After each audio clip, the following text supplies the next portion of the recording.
Welcome back, my friends, to AA Recovery Interviews. I'm your host, Howard L., and I'm an alcoholic. Sober since January 1st, 1988, one day at a time. I'm grateful you've joined us.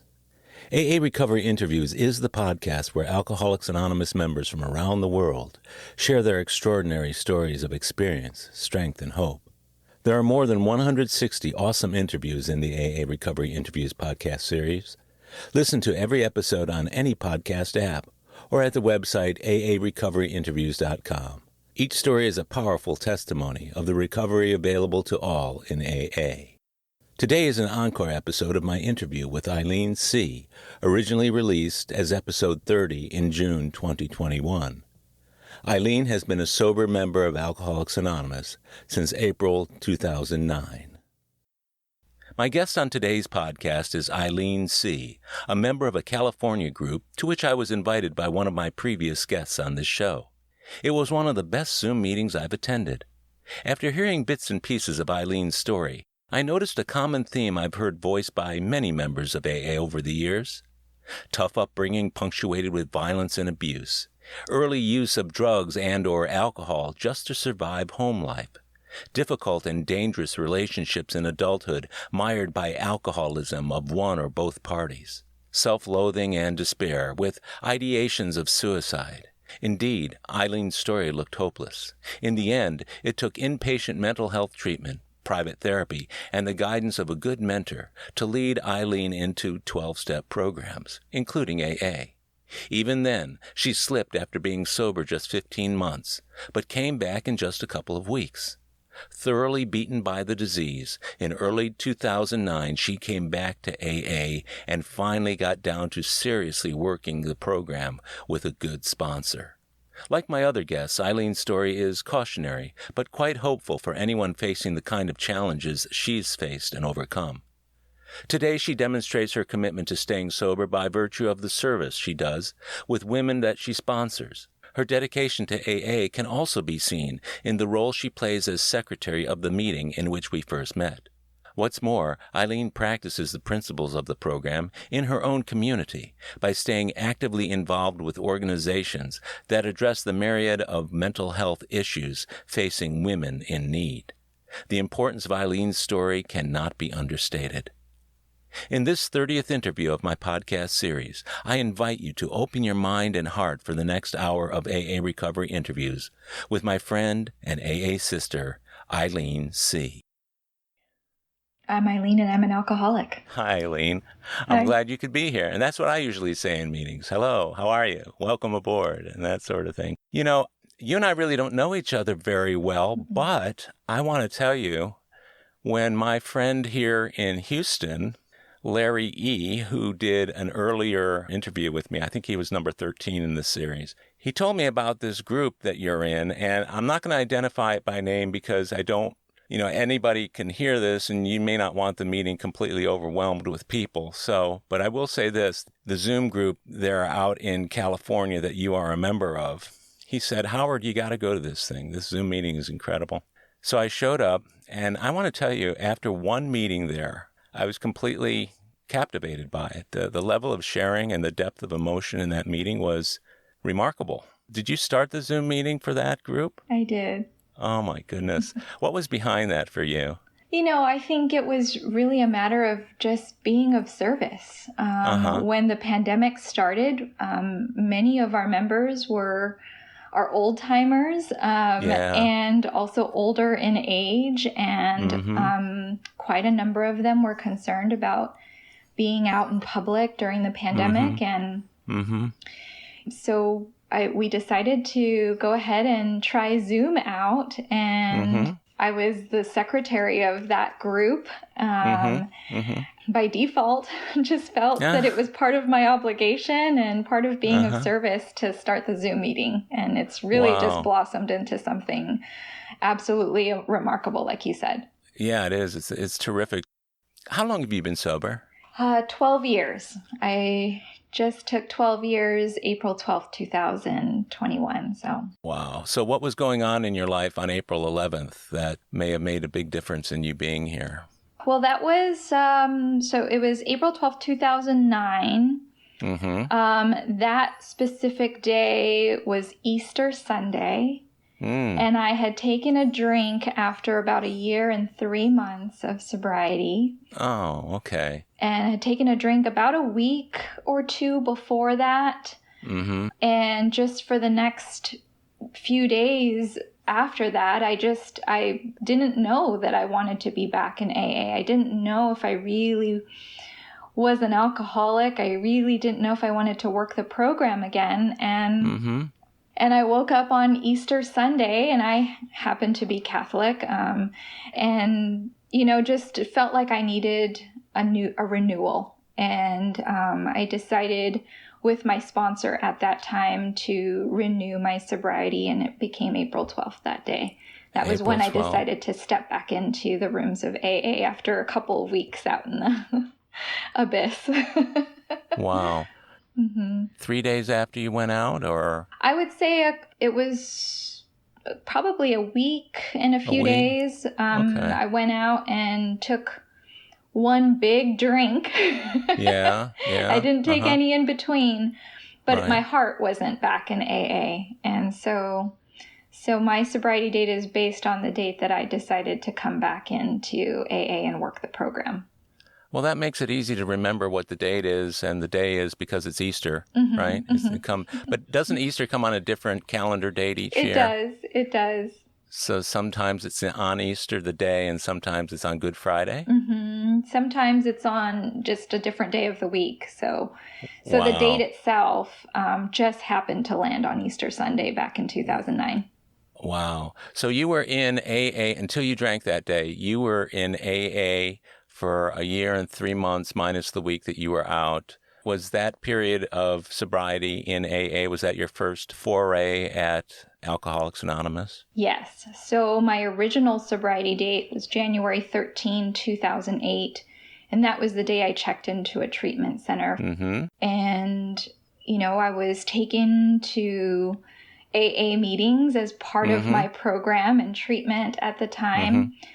And was sober. I wasn't drinking. I wasn't taking anything. And so that was my original date. And I had a sponsor when I came out of the treatment center. I went to meetings regularly.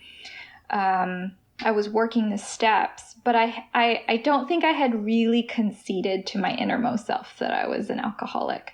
And so I had hit a rough patch with my boyfriend at the time. We had a big breakup, and, that was generally what I drank over to begin with, and that's what I relapsed over. Oh, my. Okay. You were in the recovery center. You were going to AA meetings. You weren't totally vested in AA at that point, it doesn't sound like.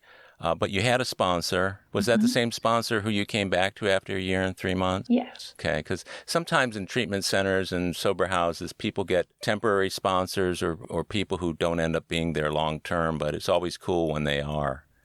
So when you went into the treatment center, my guess is things had gotten bad enough for you that you needed to go into a treatment center.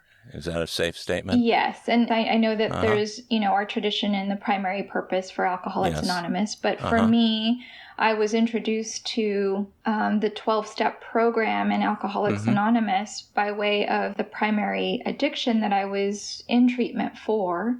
And really, it's founded on the principles and steps of AA. So it's always good to see people from AA going to some of the other 12-step programs. It's always helpful when a AA member comes in, co-addicted, but that's what we are. We're co-addicted. I was co-addicted to alcohol and drugs, and I used drugs alcoholically, and I drank like a drug addict. And so it doesn't make any difference why you're there as long as you get what you need. So while you were in the treatment center, you were there for one thing, and did they have to convince you that you might also be an alcoholic, or did you already know that when you went in? I had to be convinced I was an alcoholic. Really? In terms of volume of alcohol, at that time I didn't think it was very much, and I've since learned over the years that it's not about the volume. It certainly has been how I drank and what I drank over. What I've since learned about myself is that alcohol was simply a means to an end for me. when I look at how I drank, it was with the primary purpose of destroying my life. And, and I don't think most normal people drink that way. They drink to have a great time and maybe let loose a little bit. But, my drinking was a lot different than that. Really? So you went in with that being the kind of drinking that you did on top of the other issue or issues that were showing up in your life at that time. Mm-hmm. Was drinking for you always like that destroying of life feature, or was there ever a time when drinking was something that was fun and enjoyable and that you could do all you wanted and never have a problem? I think that part of how I know I'm an alcoholic is that I absolutely hated how it tasted. I never met an alcoholic drink that I loved, but I drank it anyway. I see. And so it was always generally in social settings. I don't think I took my first drink till I turned 21 on my 21st birthday. Mm-hmm. I grew up in a family, both my parents don't drink alcohol, not because they're sober or in any kind of program, that just isn't part of their lifestyle. So they didn't drink with alcohol at family parties or dinners or anything like that. Not even, toasting champagne at New Year's. Wow. That just wasn't part of our family life. I drank socially, but I found myself looking for excuses to be out with friends and occasions to drink. And it was usually because I was angry and wanted to let loose.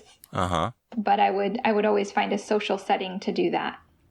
Yeah, I get that. So there wasn't any drinking going on in your family. Neither of my parents drank either, but there was plenty of mental illness in the family. I mean, from certifiable clinical depression. My maternal grandmother was institutionalized after she had postpartum, which turned out to be, at the time they weren't terming it that. And so she was in Bellevue Hospital in New York City for, from a certain time until the end of her life. So there wasn't any drinking, but there was enough other stuff going on. What was your family like in that regard? No drinking, but other things. Yeah, so I'm first generation. I was born in the Philippines, first generation growing up here in the United States. So my parents immigrated here when I was very, very young. Yeah. I was raised by multiple members of my family. So we were living maybe 10, 15 people in one 3-bedroom house. And so I had members of my family who were surrogate parents. I see. Yeah. And my dad, who followed us, immigrated years after we came here. He was a bit of a stranger when he finally immigrated here, a stranger to me. Yeah. But he had a tremendous amount of rage and anger issues. And definitely took out his resentment about having to leave his life in the Philippines to immigrate here with my mom and her family, and just took it out on my brother and I, physically and emotionally. And it was a tumultuous upbringing. I'll bet. How old were you when that started? I have memories as far back as when I was 3 years old. So he came back in your early toddlerhood or childhood. Yeah, he was back consistently in my life when I was about 5 years old. But I remember a time living in the Philippines, and those are my earlier memories were when we were living in the Philippines for a short period of time. I don't think there's any coincidence in that most of my interviews, there's always somebody and something I can identify with, because my dad was a rager too. And I spent the majority of my childhood going like this and I was all, that didn't do much to ease the physical and verbal and other kinds of abuse. But whenever it is, I want to draw a line back in my past to see where's the connection with later behavior. It always goes back to my dad being a rager and then my mom being completely emotionally unavailable. So even though he was doing things that an emotional woman as a mother would object to and find a way out of, she didn't. So he was unleashed. Right. Fortunately, I had an older brother and sister who got the brunt of it, but it's still, I know what I thought when I was a kid about what was going on. What did that little 5-year-old brain tell you was going on back then? From a very early age, and I don't know where this came from other than that perhaps it was my higher power, even then watching over me, right? I just always thought that what he was doing was wrong, but that he didn't know any better. I don't know where that comes from and how it is that was so far back. And maybe it was family members who would tell me, he loves all of you. This is just how he is. This is just how our family is. And I was told from a very early age that, we just had to deal with it. And so I think a lot of what I did was rationalize a lot of what was happening from a very young age. Yeah, that's such a mature, beyond a 5-year-old's comprehension when you start thinking about he doesn't know any better, and perhaps he's a person with a problem. My response early on was I must be doing something wrong, and so we blame ourselves from an early age. But you had a very mature outlook on that, I guess, huh? Well, that's not to say that I didn't also think that something was wrong with me. Oh, yeah. I get that. That was definitely ingrained and told to me. I mean, some of the things I distinctly remember were, as a child being compared to the family dog in a bad way, in the sense that, the dog's smarter than you. And, I love the dog more. The dog knows better what to do than you do. And so, I got a lot of these messages sort of subliminally, I guess. And also very directly. So That's tough. That amounts to, in my mind, and I've always felt this way since being sober, and even before, child abuse. And there's no other term for it. I'm sorry that you had to go through that. So when you were a kid, you said you didn't start drinking until you were 21. Was that because you were hanging with people who didn't drink, or you didn't have the opportunity? What was it like for you in school? Let's say going through grammar school up through middle and high school. What kind of student were you, and what was going on in your social life that might have predicted that somewhere down the road you'd become an alcoholic? Sure. So I learned very early on to put a different face on in public. And not talk about what was happening at home. So I was an outstanding student. I was very involved at school. In elementary, I was, in student council, involved in being student body president. I was student body president in my elementary, my middle school, editor-in-chief in high school. So I was an overachiever in that sense, right? And part of that was I wanted to prove that I wasn't the bad kid that my dad was telling me that I was. And I think there was a point where I realized that it didn't matter that I was getting these good grades. It wasn't going to change the home life. And so sort of that rebellious streak came out. And so I was still getting good grades, but then I was starting to hang out with groups of people who were involved in smoking marijuana. So I remember I didn't take my first drink till I was 21, but I was exposed to other substances, and marijuana was that. Okay. And so I would stay late after school under the guise of extra projects we were working on, because I was really involved in extracurricular activities, but was really in the handball courts smoking pot through a Coca-Cola can, Oh, yeah. Was that this was my story. And then as I moved into high school, I became really disenchanted with, getting the good grades and sitting in classrooms and teachers really not, even knowing what was happening at home. And so how I dealt with that is I just ditched a lot of school. I was still maintaining high grades, but I missed half of high school. Wow. Because I just was, I just wanted to be away. And school, in a lot of ways, was an escape from home. Right. It was, summertime was the worst time because that meant we spent a lot of time at home. Yeah. We weren't really allowed to do anything in between.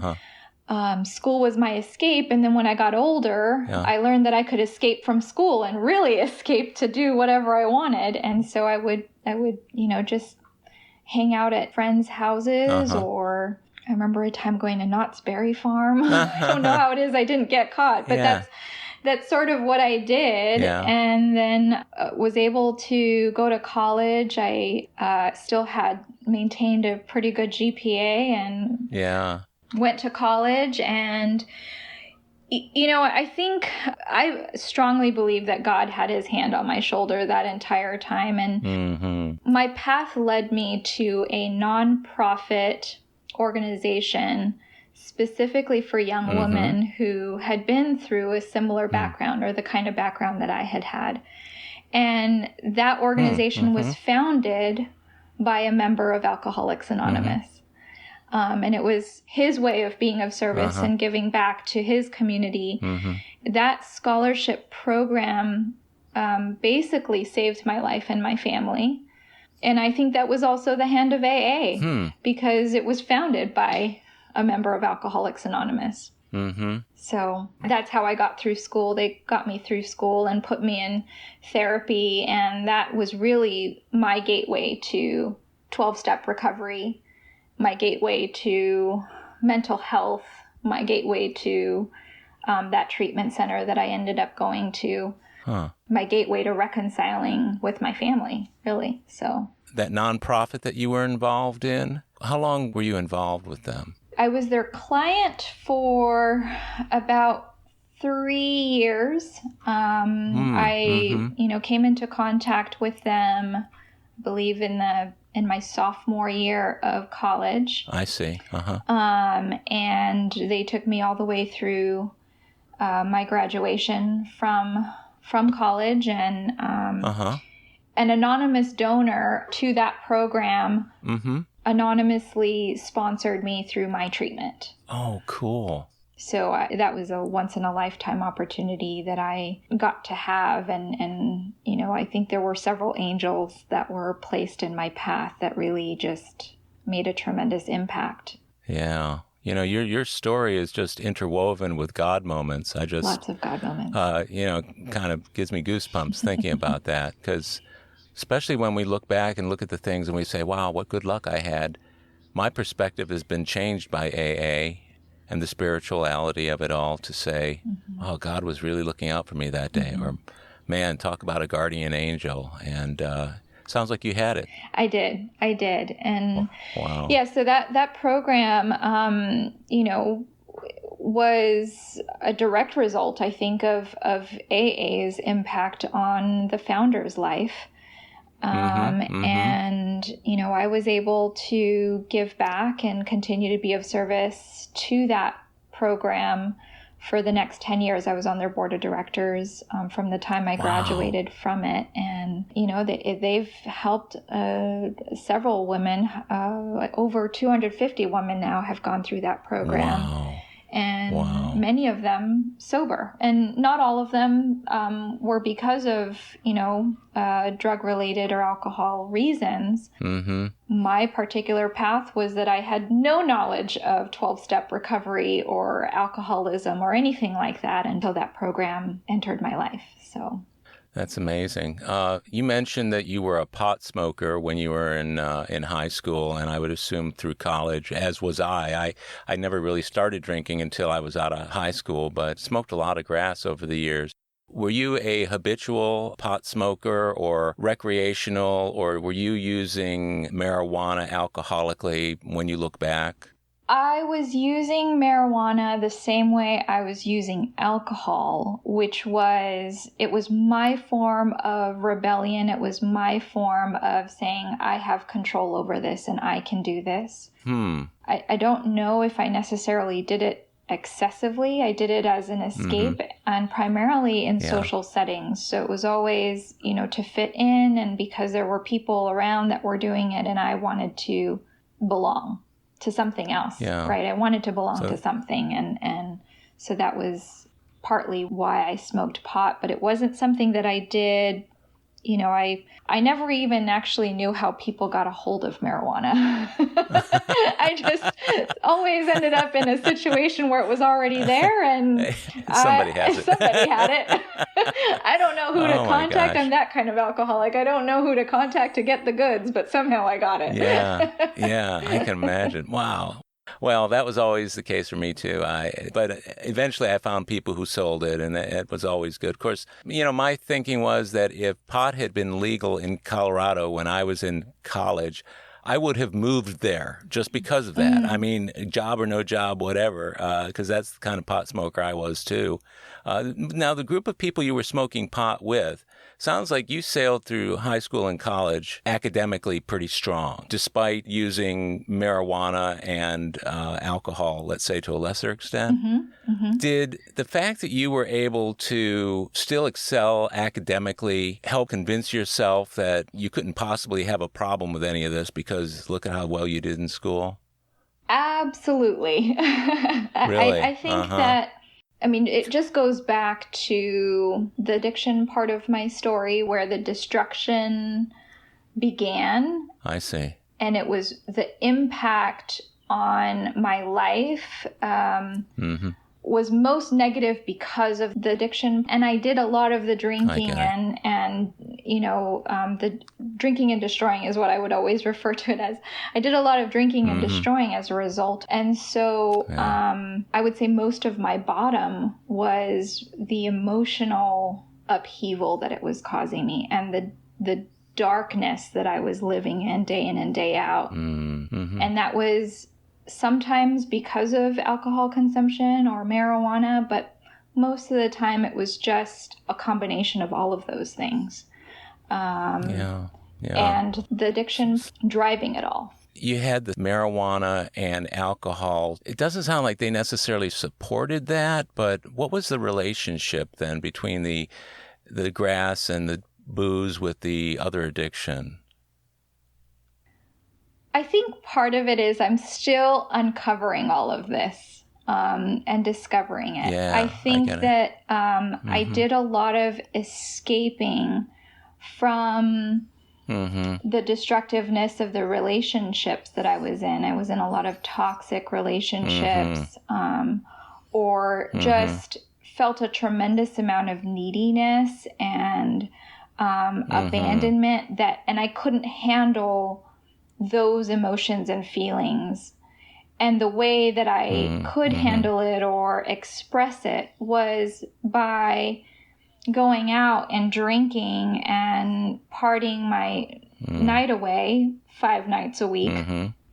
Or, spending time with a whole bunch of people that I hardly knew who were smoking and drinking. And I just wanted to be a part of that because I was feeling so overwhelmed by feelings of neediness and abandonment and entanglements in these toxic relationships. And there was no outlet for it. So I just, those were very entangled for me, all 3 areas of addiction. We'll be right back. My friends, if you're enjoying AA Recovery interviews, I invite you to check out my latest audiobook, Alcoholics Anonymous, the story of how more than 100 men have recovered from alcoholism. This is the word-for-word, cover-to-cover reading of the first edition of the Big Book, published in 1939. It's a relaxing yet meaningful and engaging way to listen to the Big Book anytime, any place. Have a free listen at Audible, iTunes, or Amazon. While you're there, search for my other audiobook, Lost Stories of the Big Book, 30 original stories from the first and or second editions, missing from the third and fourth editions of Alcoholics Anonymous. It's an engaging audiobook that brings these stories to life for AA members who've never seen them. These timeless testimonials were originally cut to make room for newer stories in the third and fourth editions. But their vitally important messages of hope are as meaningful today as they were when they were first published. Many listeners will hear these stories for the very first time. It's also available from Amazon as a Kindle book or in paperback if you'd like to read along. You're going to love it. And we're back. Were the relationships that you had that ended up turning toxic, were they outgrowths of your relationships with other people within the framework of the smoking and the drinking, or were they separately created, or was there a mix? It was definitely a mix. So I was alcohol and marijuana to a smaller degree.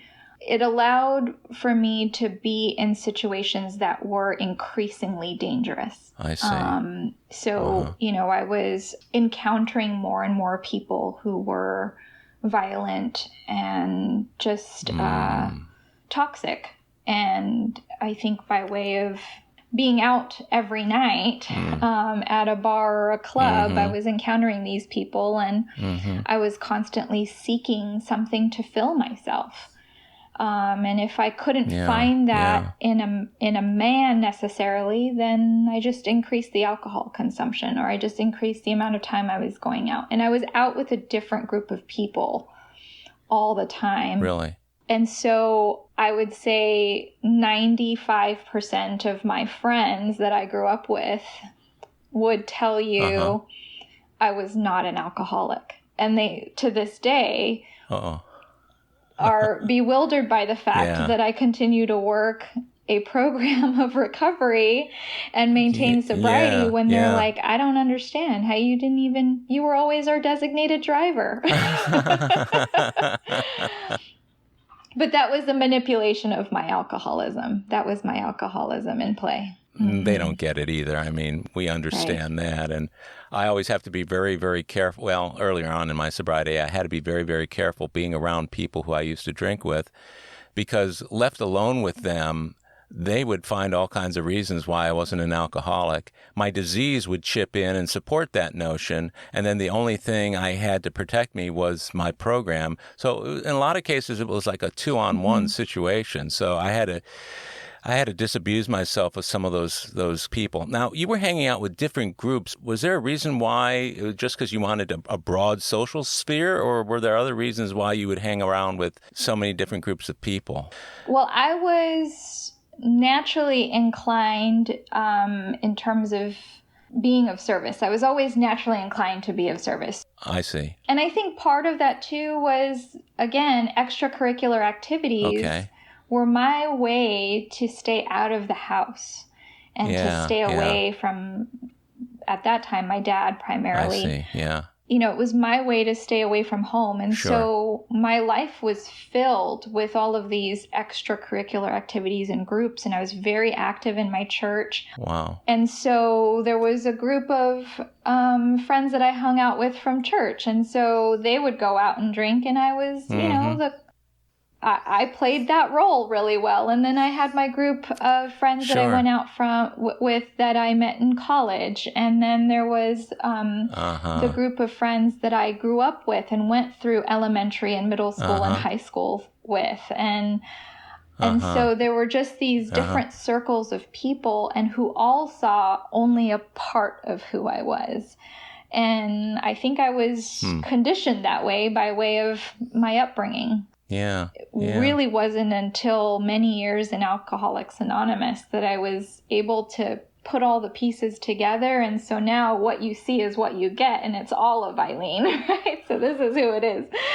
And I love that about you, because from the very first time I met you and you conducted the meeting, I got the sense that you were an organizer, that you were the pivotal point in the workings of the group. People who have that in their personalities, it comes out. You always know who's really in charge and who's without them there, things are just going to be a little bit off kilter. So that is absolutely, in my estimation, a beautiful trait to have. Thank you. So we're talking about, let's see, what ages are we talking about here where all this is going on with these destructive relationships, the drinking, the pot use, the partying, and all that? What does the time frame look like for that? Sure. So the pot use started when I was maybe 14. Okay. Uh-huh. And I did it very intermittently and sparingly over the years. It just happened to be whenever I was with certain groups of people. That's when it came up. I didn't necessarily seek it out myself to do it by myself. Mm-hmm. I get it. And so that continued on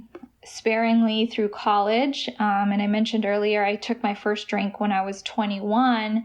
And I was in treatment and first got completely sober when I was 23. So it was about 2 years of destructive drinking and a destructive lifestyle. And Wow. I've heard, in meetings from different people, and I think it's talked about in the big book, that, women experience alcoholism at a much faster rate. And that was certainly my experience. Yeah. I did, in a lot of ways, have a high bottom because I hadn't lost face yet with at school and with friends, and certainly my family didn't even know that I was doing any of this. I played that role of multiple lives really well. Mm-hmm. I hadn't lost a lot of things, and in a lot of ways, school was still going well. I was still known as being put together. Sure. Yeah, but it was the waking up every day and wanting to die and not wanting to be alive was the catalyst for me. That was my bottom. For me, it was drinking a bottle of alcohol. It was a bottle of vodka that I didn't even like. I hated the taste of vodka. And sitting on the floor and literally banging my head against the wall to get a concussion. Oh, my. Because I wanted it all to be quiet. It was that kind of inner turmoil. That's what I did behind closed doors. That's what my alcoholism looked like. That's what the disease looked like for me. Yeah. You said there that you had a not so deep of a bottom. I think anytime we want to kill ourselves, I don't see any bottoms any deeper than that. You're right. Mm-hmm. Whether we're leaving this planet from a mansion or a shack, that's still a very, very difficult thing to reconcile.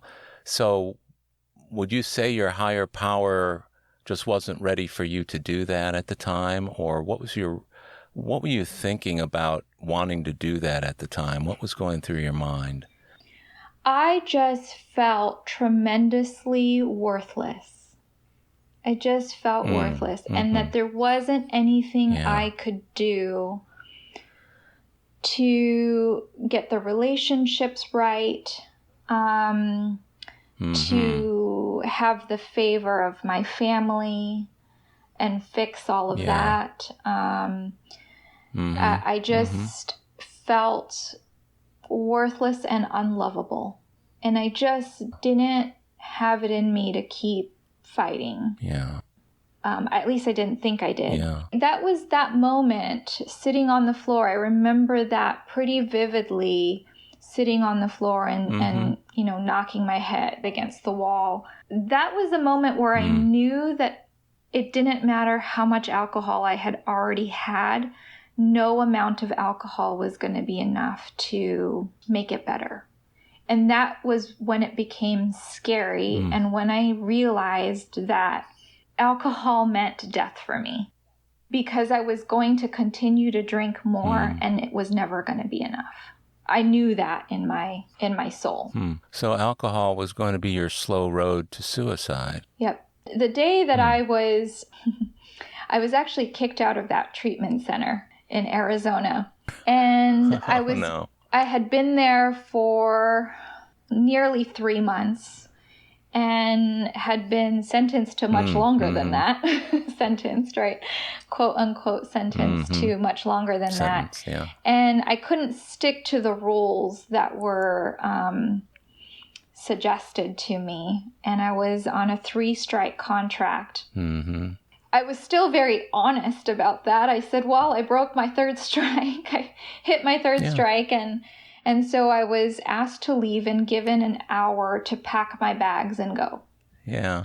Other than my mentor, who happened to be the founder of that nonprofit, and my therapist at the time, no one knew where I really was. And no one knew that I had been kicked out. And I remember vividly on the drives when they would take us in the van to the AA meetings outside of the center. I distinctly remember on the road to those meetings that there was a Motel 8 and a liquor store next door. And so when I got kicked out, my best plan in that moment was to have the driver, instead of taking me to the airport, have me taken to the liquor store where I would buy as much alcohol as I could. And my plan was to drown myself in alcohol and die in the Motel 8 next door.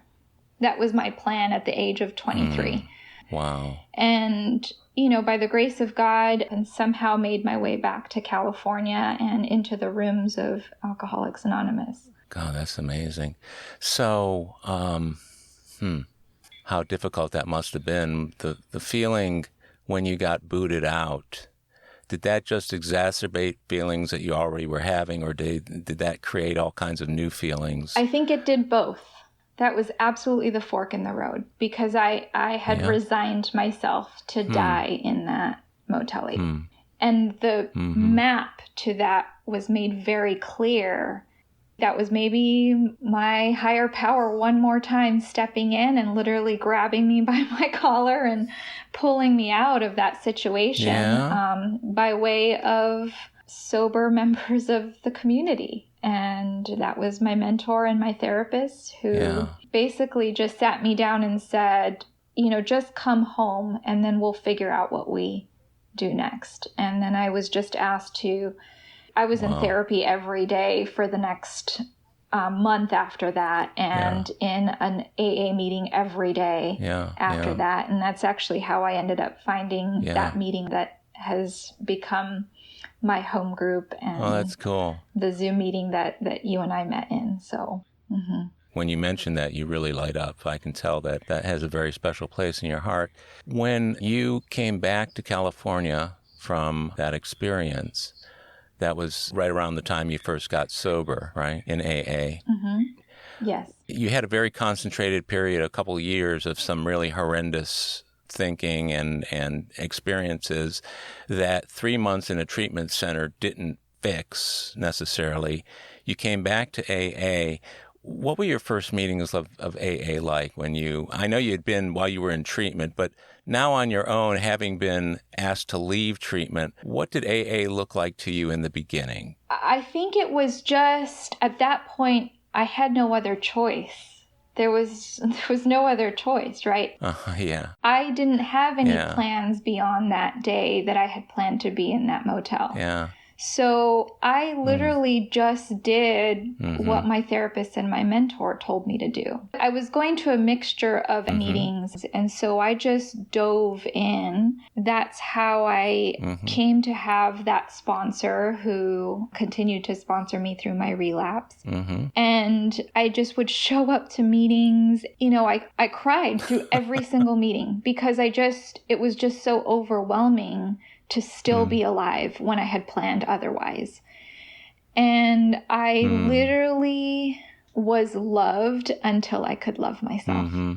I think we hear that a lot in Alcoholics Anonymous, but I really was loved through until I could love myself.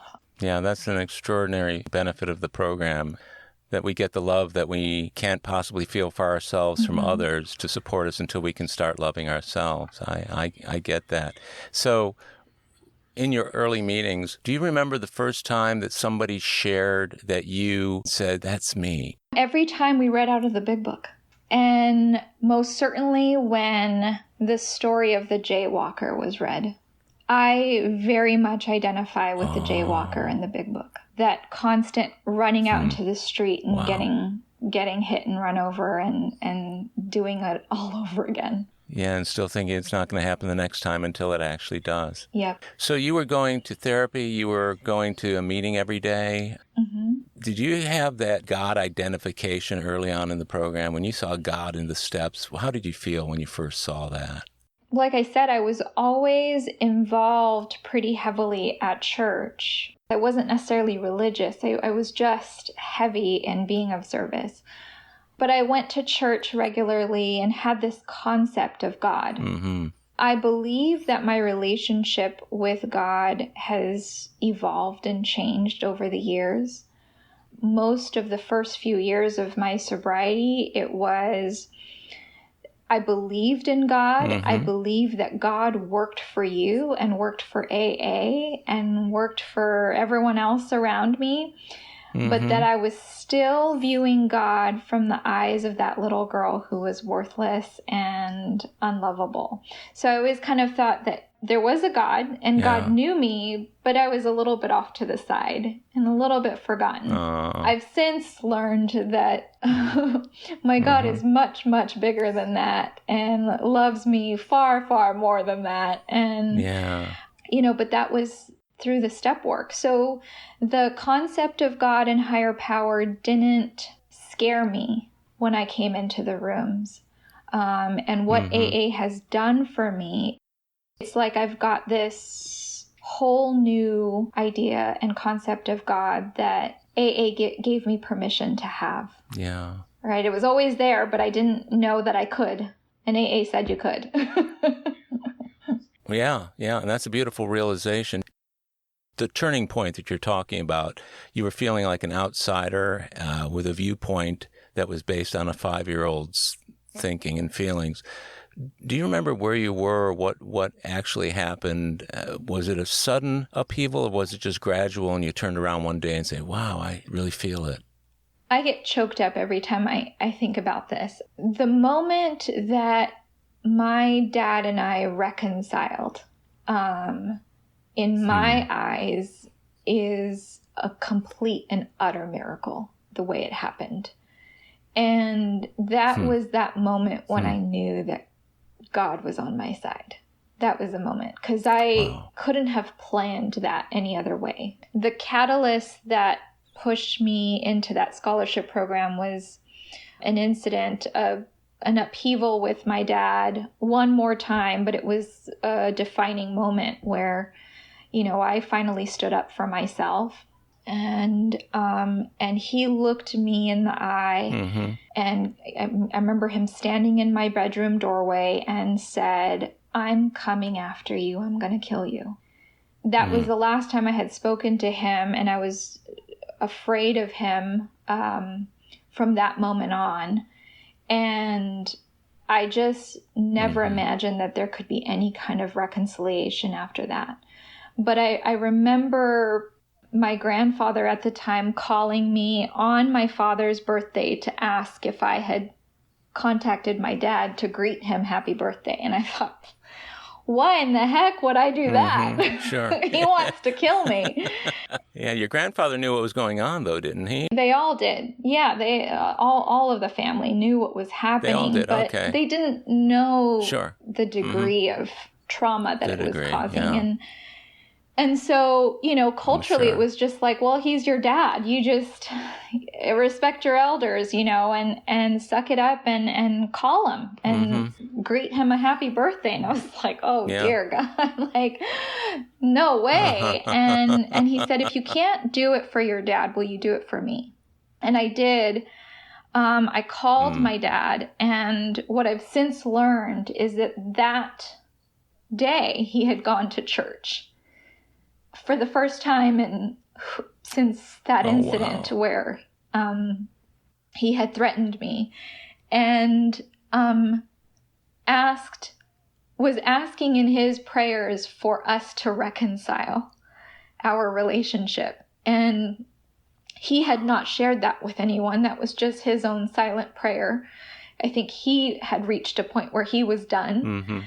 And my grandfather, being my grandfather, my mom's dad, not my father's dad, just happened to, he had been wanting to see reconciliation, and on his own volition called me and said, take a leap of faith and just call him on my behalf. And I did that. And on my dad's end, he thought his prayer had been answered because I'm calling out of the blue. And on my end, wow, my dad's voice was it was a different person on the other end of the line. And there was softness and love and, this doorway to something different. And I called him and said, happy birthday, reluctantly. And he said, thank you so much. If you're not doing anything, I'd love for you to come over. And when I did, I came over. I had a friend come with me because I even told my friend, I said, I need you to drop me off and just kind of sit there with the car running. Yeah. If I start running out the door, it's because something went wrong. Open the door and we leave, It was that kind of fear. But I came over and my dad apologized and, we reconciled. We reconciled that day. That was the moment that I knew God existed in a whole different kind of way for me than he had ever. That's an extraordinary story, and the timing and the coincidence, where God is concerned, there's probably no coincidences. But so, were you at your 8th and 9th step? I mean, were you at the point of understanding what it was that you might need to do with regard to the stuff that had happened? No. Had you processed any of the 4th or 5th step along the way, or were you just not at that point yet? I was not at that point yet.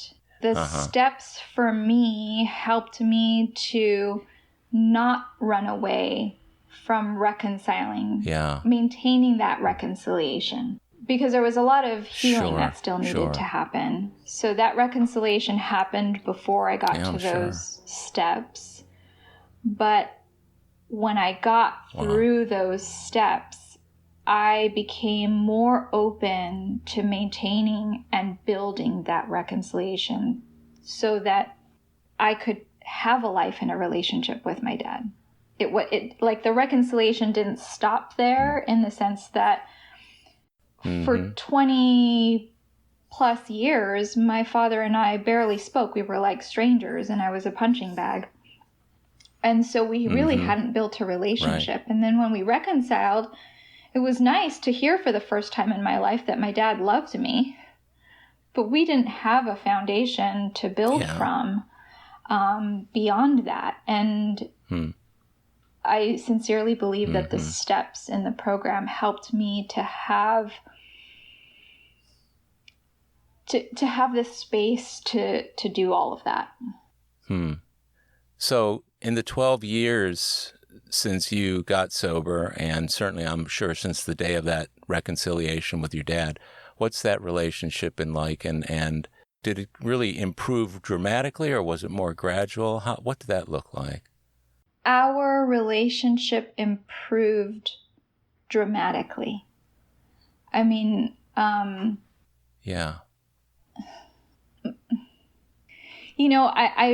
my dad is not necessarily my best friend, but we're pretty darn close, and we lean on each other quite a bit now. And I really do feel like I've got a dad.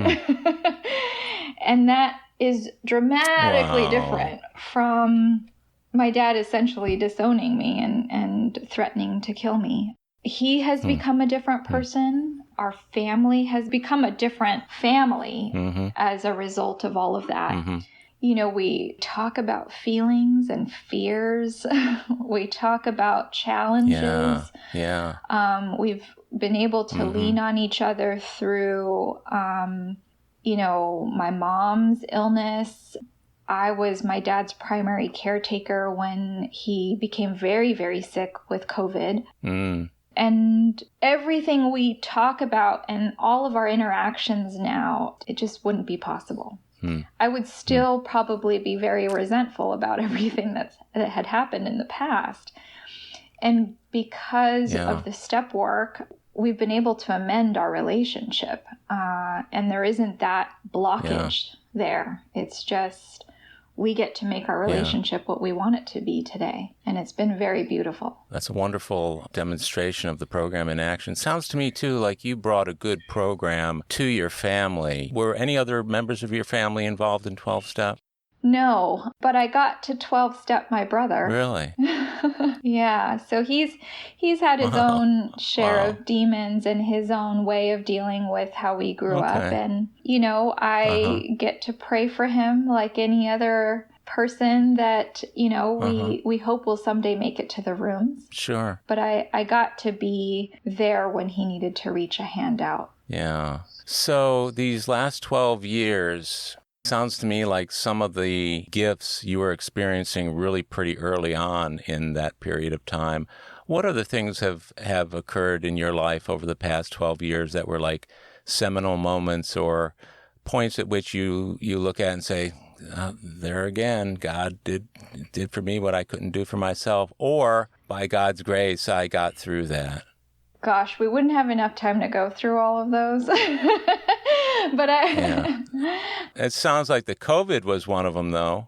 COVID was a big one, and also being sober hasn't made life perfect. Sure. It certainly has still had its roller coasters, and I still struggled with toxic relationships. And I had been in a toxic relationship for about 3 years. So from my 9th year of sobriety into most recently, I was in a toxic relationship that, turned my world upside down. And through that experience, I experienced going to jail, sober, and I had to walk through that sober.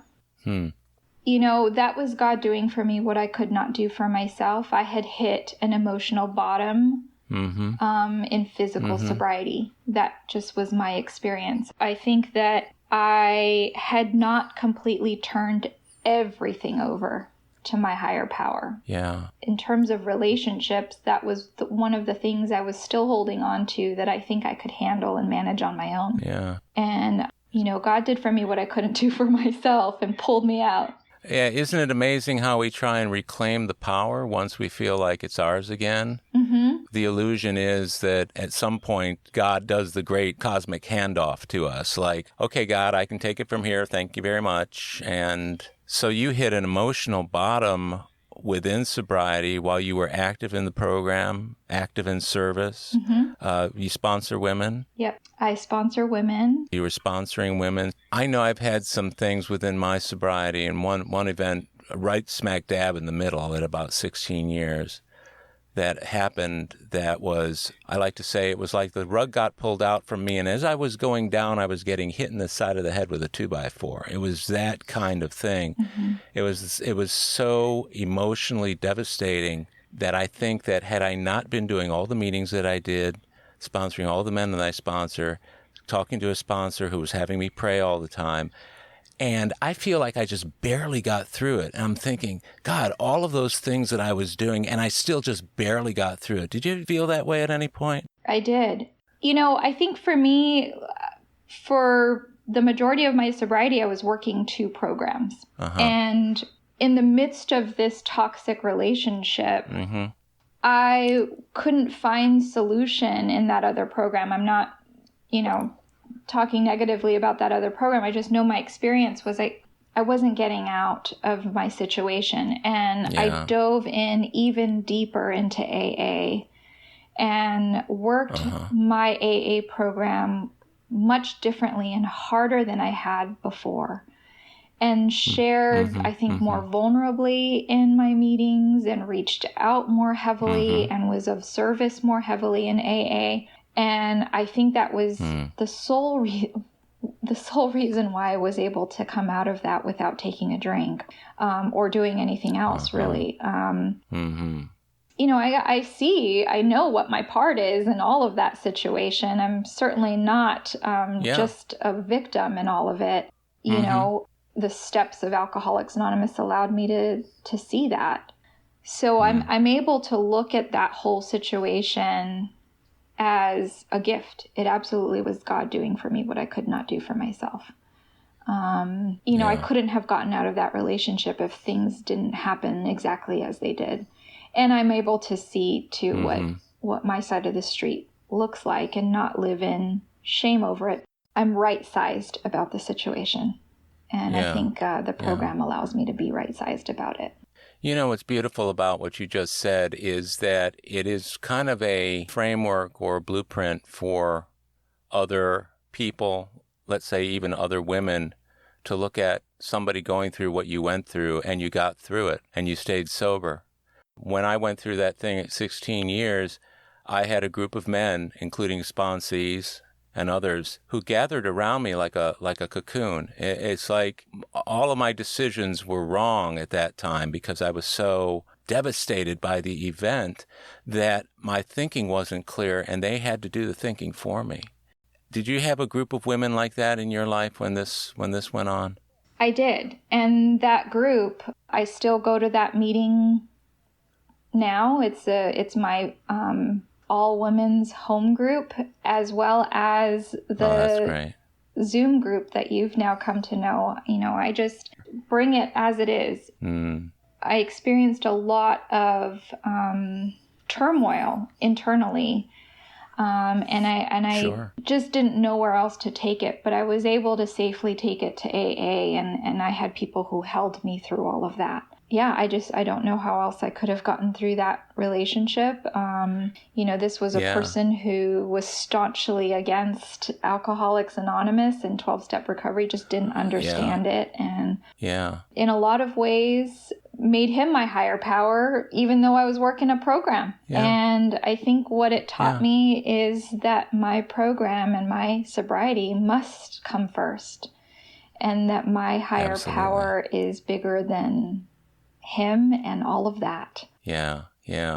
That is a huge nugget of wisdom. The gift is when you're telling that story or bits and pieces of it, or somebody's even listening to this interview and saying, my God, I get it. You're having to go through what you went through will save somebody somewhere at some time. We just never know. So even the worst situations, you get that kind of that nugget of wisdom. Well, we're going to wrap up here. I want to ask you if there have been within your sobriety any gift that you didn't expect, or something that happened within that time that you look to and say, I'm so glad I was in AA, and I can see the connection now that I have with my higher power as a result of that involvement. I am in a relationship now, a healthy, beautiful relationship with a fine man. Oh, congratulations. That I would not have been equipped for or emotionally available for had it not been for Alcoholics Anonymous. And most certainly the relationship with my entire family now. Yeah. The day-to-day experiences with my family as they are now are all things I would have missed if Alcoholics Anonymous wasn't in my life. Well, that's a beautiful way to kind of wrap things up here, Aileen. I so appreciate your doing this and your willingness to become vulnerable and to lay out what AA is really about, because the stuff we're talking about today is really serious stuff, but it's got some really beautiful outcomes along the way if we're willing to wait that 5 minutes for the miracle. And you're doing this for me today means a lot to me. I love you, and I appreciate your involvement and your willingness to be of service. And many, many thanks for doing this, Aileen. You're terrific. Thank you. Thank you so much. Well, my friends, that's a wrap for today's episode of AA Recovery Interviews. Thank you for tuning in. If you enjoyed AA Recovery Interviews, will you please tell others how to listen to it? It's another helping hand we can all extend to alcoholics everywhere. If you want to contact me directly with any comments, questions, or suggestions, simply email howard@aarecoveryinterviews.com. By the way, this podcast strictly adheres to AA's 12 traditions and all General Service Office guidelines for safeguarding anonymity online. I pay all production costs. AA Recovery Interviews and my guests do not speak for or represent AA at large. This podcast is simply my way of giving back to AA that which has been so freely given to me. The next episode of AA Recovery Interviews is on the way, so keep coming back. It'll be here soon.